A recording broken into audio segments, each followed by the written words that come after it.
음악으로 만나는 삶의 이야기들이 잔잔한 감동으로 찾아가는 김은자의 행복한 문학, 김은자 시인입니다.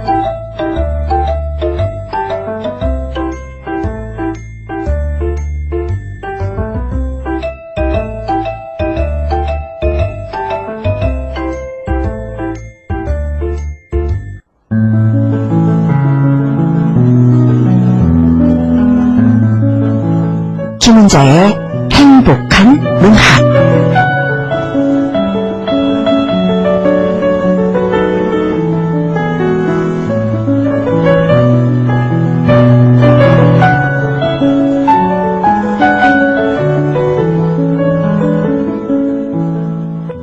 메모리얼 데이 연휴입니다.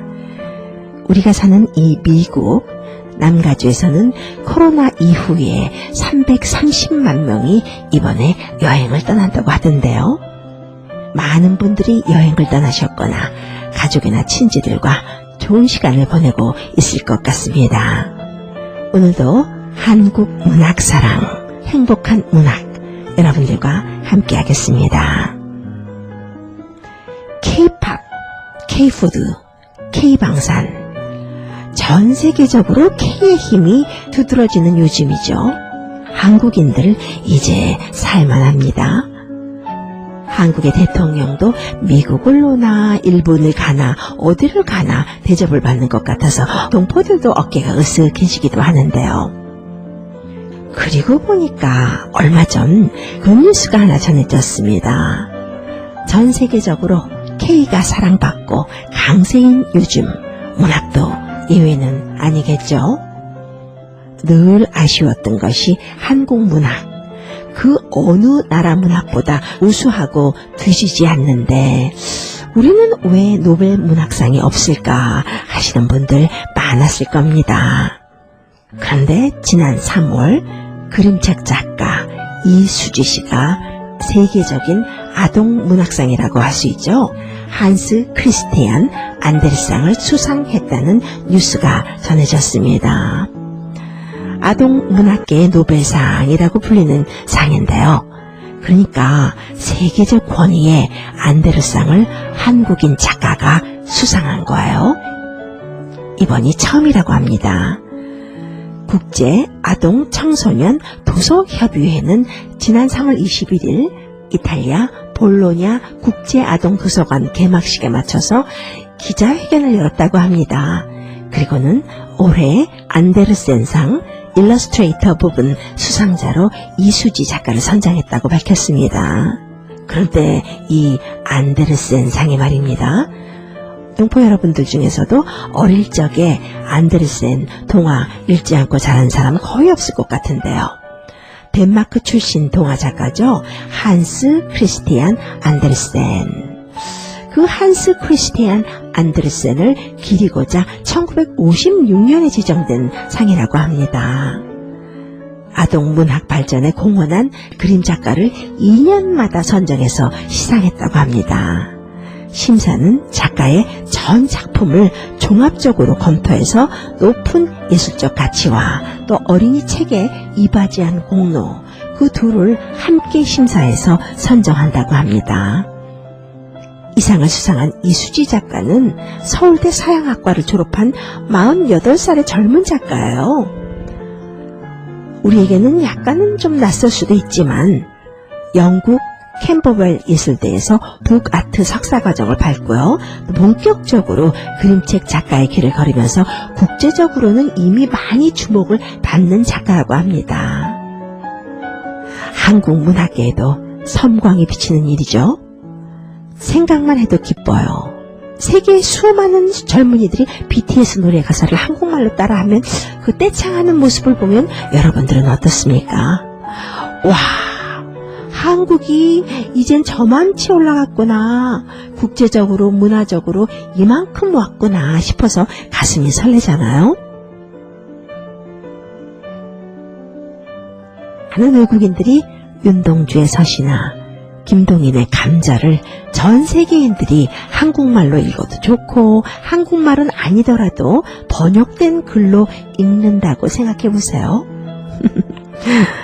한국 문학 이제 여기까지 다다랐습니다. 아름다운 한국 문학에 파이팅하면서 행복해지는 시간입니다. 문학을 통해서 삶을 나누고 바쁜 일상을 문학으로 멈춰보는 시간. 메모리얼 연휴인 오늘 행복한 문학 커튼을 열겠습니다.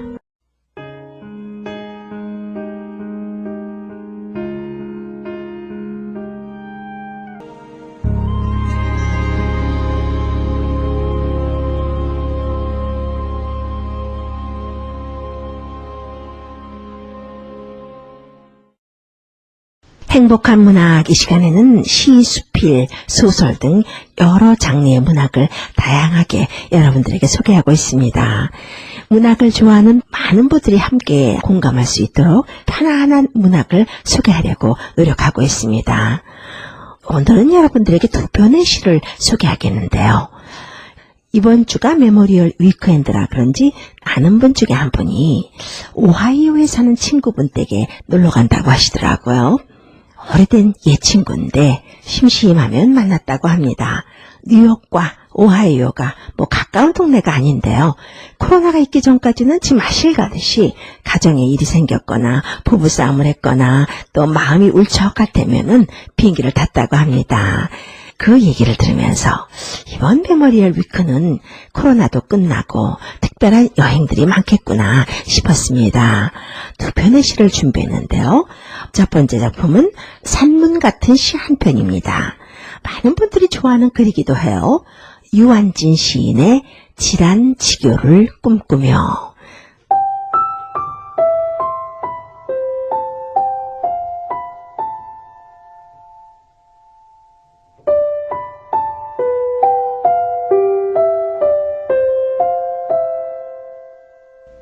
저녁을 먹고 나면 허물없이 찾아가 차 한 잔을 마시고 싶다고 말할 수 있는 친구가 있었으면 좋겠다.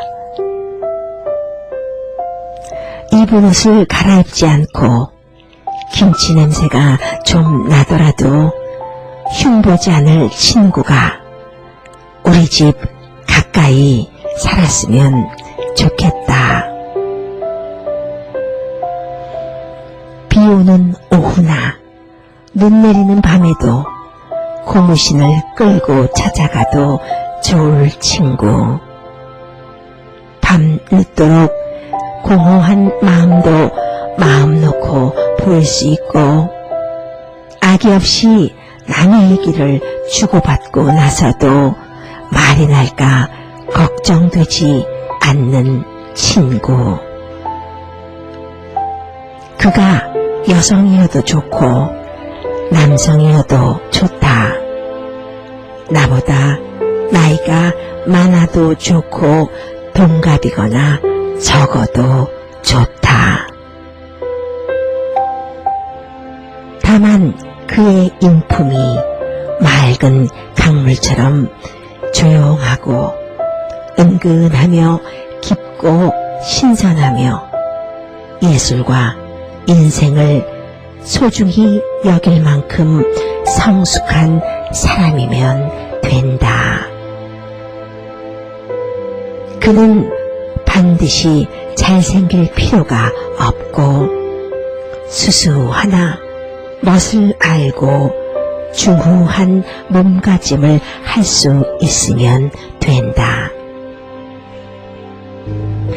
나는 많은 사람을 사랑하고 싶진 않다. 많은 사람과 사귀기도 원치 않는다. 나의 일생에 한두 사람과 끊어지지 않는 아름답고 향기로운 인연으로 죽기까지 지속되길 바란다. 우리는 명성과 권세, 재력을 중시하지도 부러워하지도 경멸하지도 않을 것이며 그보다는 자기답게 사는데 더 매력을 느끼려 애쓸 것이다. 우리는 우정과 애정을 소중히 여기되 목숨을 거는 만용은 피할 것이다. 그래서 우리의 우정은 애정과도 같으며 우리의 애정 또한 우정과 같아서 요란한 빛깔도 시끄러운 소리도 피할 것이다. 우리에겐 다시 젊어질 수 있는 추억이 있으나 늙는 일에 초조하지 않을 웃음도 만들어낼 것이다.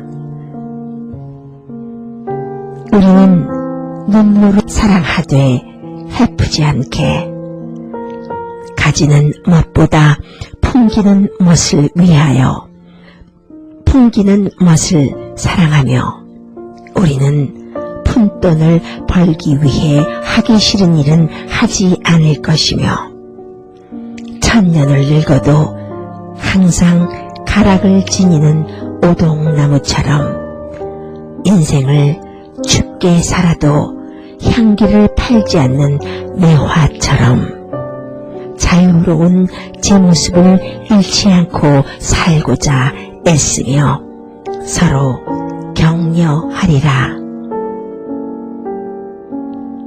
우리의 손이 비록 작고 여리나 서로를 버티어주는 기둥이 될 것이며 우리의 눈에 핏발이 서더라도 총기가 사라진 것은 아니며 눈빛이 흐리고 시력이 어두워질수록 서로를 살펴주는 불빛이 되어 주리라.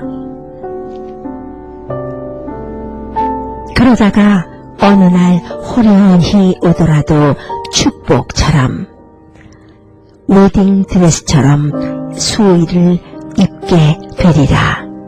같은 날 또는 다른 날이라도 세월이 흐르거든 묻힌 자리에서 더 고운 품종의 질환이 돋아피어 세월이 흐르거든 묻힌 자리에서 더 고운 품종의 질환이 돋아피어 맑고 높은 향기로 다시 만나지리라.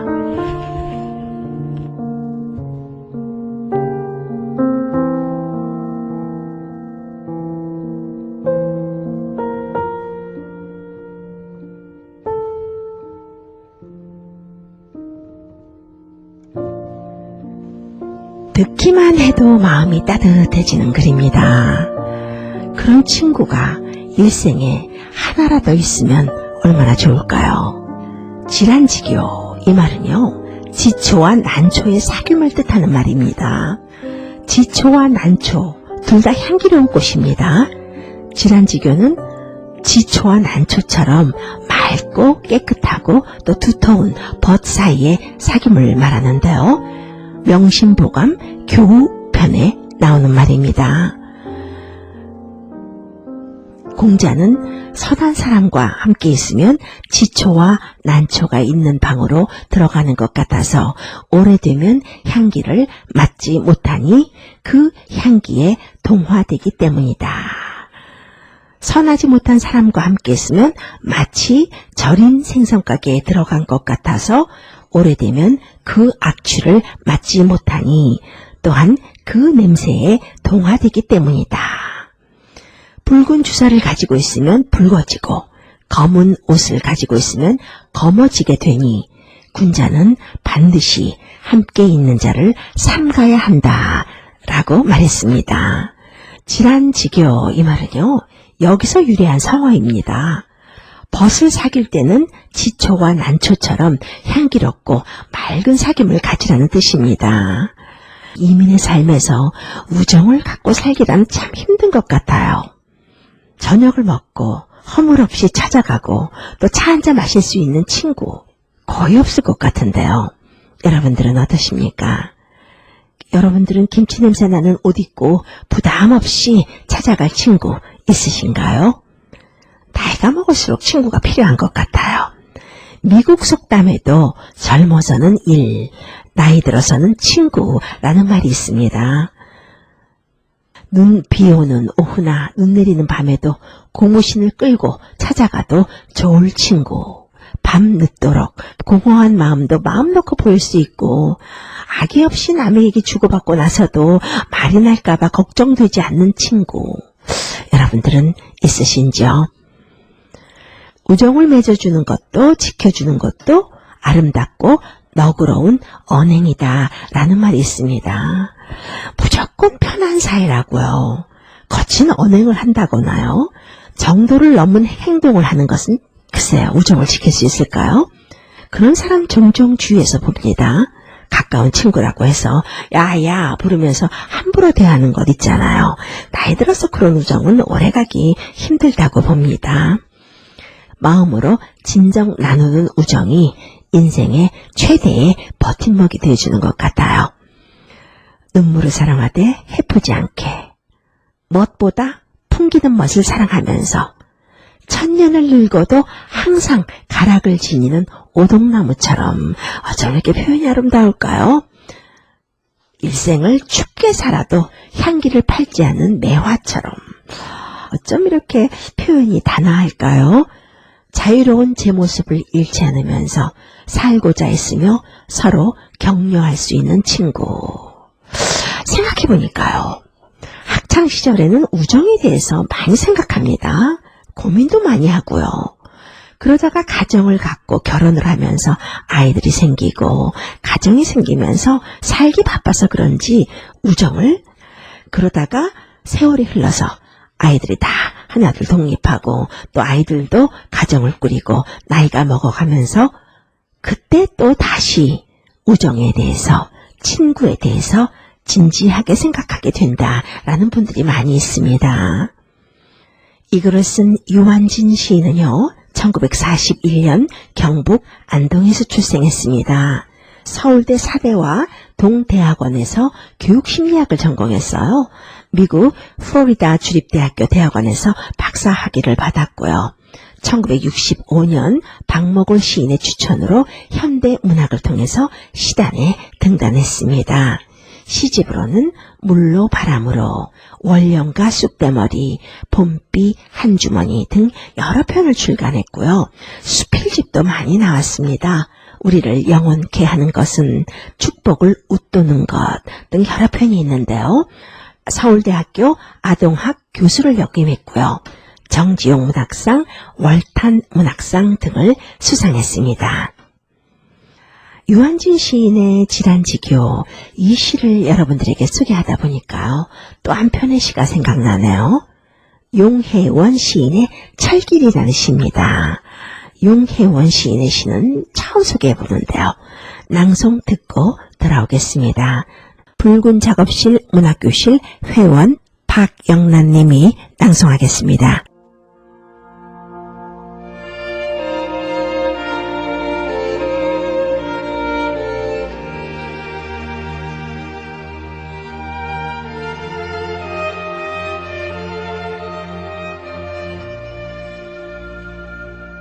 철길 용혜원. 친구야, 생각해보게나 철길 말세. 두 개의 선이 나란히 가고 있지. 가끔씩 받침대를 두고 말일세. 다정한 연인들 같다고나 할까? 수많은 돌들은 그들이 남긴 이야기고 말일세. 그 철길 위로 열심히 달리는 기차를 생각해보게나 두 선로는 만날 수 없네. 그러나 가는 길은 똑같지. 어느 쪽도 기울어져서는 안 되지. 거리 간격이 언제나 똑같지 않았나.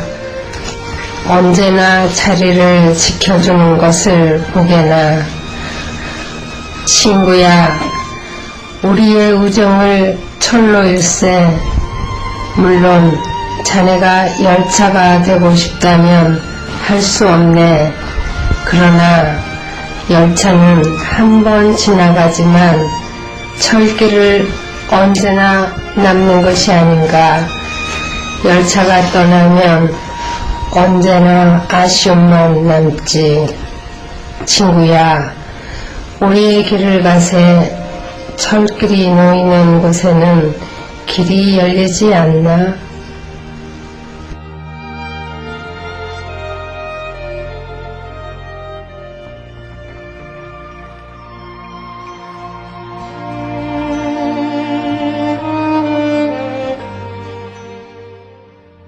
허물없는 친구도 친구지만 철로처럼 일정한 간격을 두고 선을 넘지 않으면서 친근함과 예의가 동반된 우정, 인생을 동행해주는 친구에 대해서 말해준 시입니다. 만날 수 없는 두 철로, 그렇지만 가는 길이 똑같은 거예요. 어느 쪽도 기울어지지 않는 거리의 간격이 그래서 언제나 똑같은, 언제나 자리를 지켜주는 우정에 대해서 말해준 시입니다. 맞아요. 열차가 떠나면 아쉬움만 남습니다. 그런데 철길만 남아요. 철길은 언제나 남는 것이라는 말. 우정의 영원성이 느껴지네요. 저는 이 마지막 시기가 가슴을 푹 파고드는데요. 철길이 놓이는 곳에는 길이 열린다라는 말이요. 친구가 있는 곳에는 길이 있다라는 말과도 같은 말 같습니다. 친구 사이에 나누는 따뜻한 정서적 유대감과 믿음이 사는데 큰 위로가 됩니다. 두 편의 시를 통해서 삶을 공감해 봤습니다. 여러분들과 함께하는 사이에 행복한 문화, 또 시간이 다 되었네요. 메모리얼 위크end 연휴인데요. 즐겁게 지내시기 바라고요. 다음 주에 더 좋은 문화, 더 좋은 삶의 얘기로 찾아오겠습니다. 김은자였습니다.